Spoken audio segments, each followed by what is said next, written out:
We've talked a lot about search results and kind of the customization of it. When we search for things today, beyond what we already talked about of how our results are customized, we know that instantaneously search engines are pulling from social sources. So if you type in something like social media there, the very first thing that you see is Wikipedia, okay? There's nothing more social media than Wikipedia. You'll see images, you'll see news sources, you'll see data that is pulled, again, from that information that is constantly evolving instead of static information. So things like blogging, things like sharing Facebook posts, all of that that's publicly indexable creates that content. Okay? Again, as we talked about, the benefit of that when we look at that from a personalized perspective. So beyond just the newspaper and beyond the images, now our search results are pulling very specifically from those that we are connected with. Okay, how many of you are overwhelmed now? A handful, well good, okay. I'm just like, I have to go home and do lots of things. Well, here's what I want you to remember. For all of this, so, we talked about being human and listening and being shareable. For all of those things, this is what I really want you to think about that. So those are the things we need to remember. Here's how we need to apply it to our business. We need to be thinking in terms of influence, in terms of community, in terms of content, in terms of defining success, and in terms of real time. So what does influence mean online? Does anybody pay attention to clout? Anybody know what I'm talking about with clout? It's fascinating. Expect that in the next 6 to 9 months, you will have, people will be choosing their mates, people will be choosing their employers and employees based on their clout scores, okay? Clout is your online influence.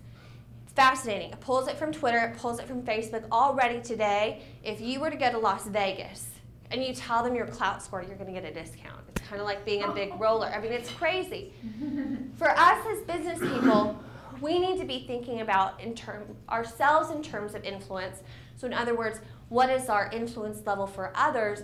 But we also, particularly as we're kind of putting our feet in the water when it comes to social media, we need to be identifying who are those that are influential that we can be a part of.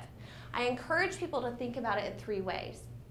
I encourage you to think about it in terms of people that you can learn from, people that you can sell to, and then people who can help promote you. Let me give you an example. As I mentioned, I'll pick on my husband again.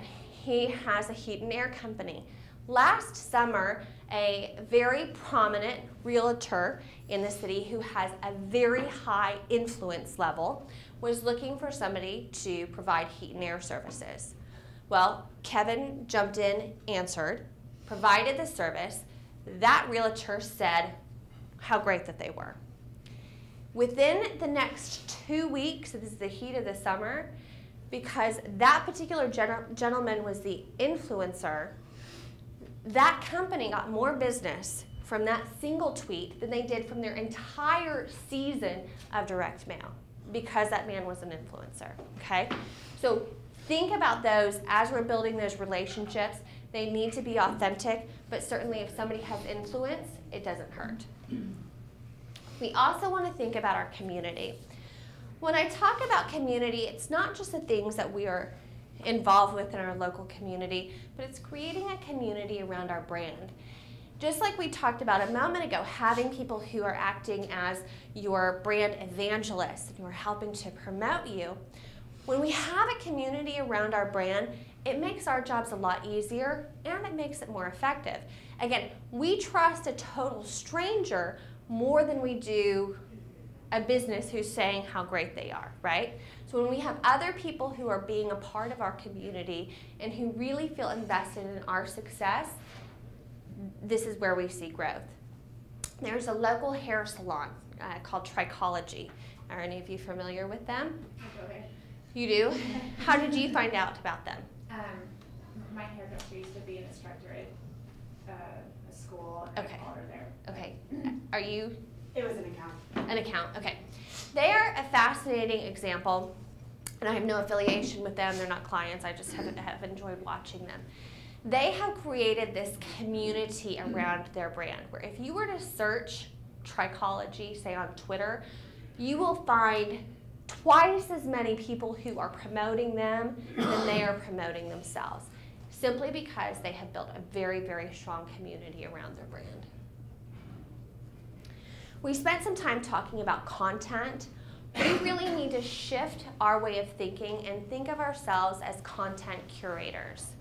So the blog posts, the Facebook posts, etc., all of that comes together to where we control a good part of the messages that are out there for us. So going back to where we were talking about the old rules and the new rules, remember I said the good news is we still control our message, right? The reason that we still control our message, here's an example, like if you were to search for me, and I'm just using this as an example, if you'll notice you have my website, you have my Twitter, you have my Facebook, you have LinkedIn, you have social presentations that I've done. You see that the data that is out there is pulling first and foremost from social networks. So as we're trying to control the message about ourselves, so in other words, who is the best pediatric dentist in the Edmond area, there's a lot of that information that you can control by simply being the right kind of content publisher through those different networks, okay? Okay, the ultimate question, this is the question I get 9 times out of 10. Okay, Heather, this all sounds really fine and good. I'm busy and I've got to justify every single dollar that I spend, right? Yeah, it's the ROI question. You do have to be thinking about it, you're savvy business owners. We were talking earlier about kind of the pasta on the wall approach, where so many people think that there's something new out and okay, I've got to run out and I've got to do it. And then they don't take the time to really think of how it ultimately impacts their business. When we talk about ROI, you have to have a plan. You would never hire an accounting firm without having metrics behind it, or a PR provider without understanding the metrics behind it. The same thing with your social media implementation. Very first, you have to define your success metric. For some of us, that may be increased sales, it may be increased leads. If we're in service-based businesses, it may be decreasing some of our customer service costs. If we don't have a place to measure, we will never be able to define success for ourselves. So first is to define your success metric. We already talked about the importance of being geeky. Again, I want you to really wrap your head around your inner nerd. I promise, it's okay. Data, be thinking about it, it's your friend. We need to be thinking about data not only in terms of those hard and fast numbers, so the unique visits or the number of click-throughs for your links as you're finding your voice, but also the not so hard numbers. So identify what your current benchmarks are and say, okay, from here, my brand sentiment is here, I want to see it increase here, okay? Again, the beautiful thing about social media is you have the opportunity in real time to monitor your message, to tweak it until it's right, and to be paying attention to the data as it is happening in real time to make sure that you're getting the most out of your investment, okay?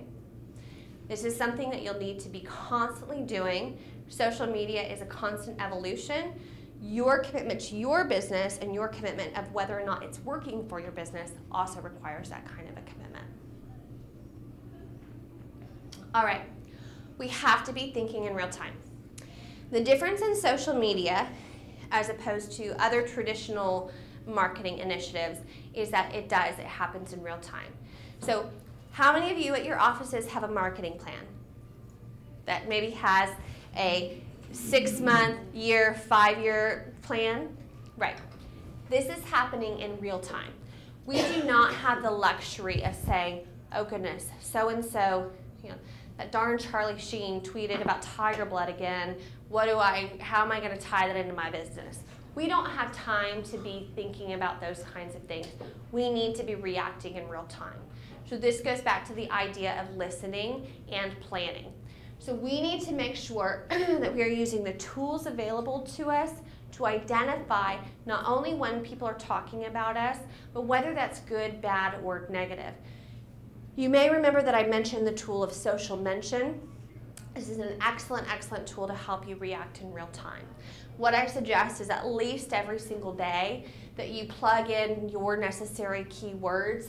What it will tell you is it will tell you mentions. This is, if you're an insurance company like State Farm, it would tell you the number of mentions. It would tell you the sources, so if people are talking about you on Facebook or on Twitter or LinkedIn, etc. And it would tell you what the top users are. The benefit of that is then it allows you to, again, identify who those influencers are, identify when you have a problem before it becomes a problem. He's like, Heather, wrap it up already. He's very intrigued. Now, here's the thing about that. So all of that reaction in real time, it's uncomfortable for a lot of us. It's uncomfortable, I would suspect, and I don't know this to be true, and maybe for some of you that have a legal background, where you're thinking, your wheels are turning and you're thinking, oh, wait a second. Some of those reactions in real time really have long-term implications. And I'd encourage you all to visit with the team from Lester Loving and Davies about some of those implications. However, for as much as it seems like it may be a burden, it is truly, truly a tremendous opportunity, again, if you're savvy enough to know how to tap into it. One of my very favorite things to do when somebody is saying, Heather, I really don't think that Twitter is going to be helpful for my business, or Facebook is going to be helpful for my business. Take a moment and do a quick search for the phrase customer service. What you'll find is that people who are out there, yes, you have some bad seeds out there who will be the first to spread that negativity. You want to act in real time, you want to jump on that and turn that negative influence into a positive influence. But the reality, just like we were talking about the hair salon a moment ago, is you will have more people who will be acting on your behalf. When you do something good, human nature is we want to tell people about it. If the UPS man tells you to have a good day and you have your choice between, where you're going to ship your next package with, you're going to remember that. But beyond that, we're going to share it with people. So do a search for the phrase customer service if you doubt me, and you'll see exactly this, where people are sharing the good and the bad.